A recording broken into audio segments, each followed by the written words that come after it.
Si Moses, murderer. Si David, na-commit ng adultery. Si Peter, mainitin ng ulo. Si Paul, pinapatay niya yung mga Kristiyano. Si Noah, nalasing. Si Abraham, nagsinungaling. Yet God used them to do amazing things for His kingdom. Pero ito ka ngayon, burnout, ineffective, nagmumukmuk dahil pinakain ka ng condemnation, dahil nag-give-in ka na naman sa sin, na-fall short ka na naman. Oo, magkakamali tayo dahil sa sinful nature natin. So what? Get back up. Stop being hard on yourself. Huwag kang tumakbo. Imbis na lumapit, tumatakbo ka. Mali yun. Sabi sa Bible, a righteous man falls 7 times and he rises again.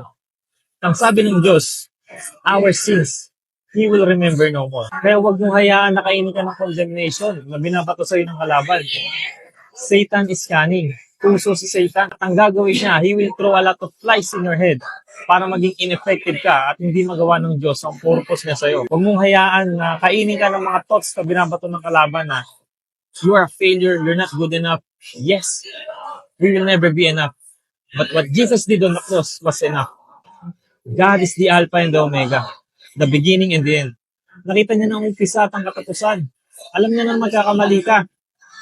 But Jesus paid it all. That's why He said, it is finished.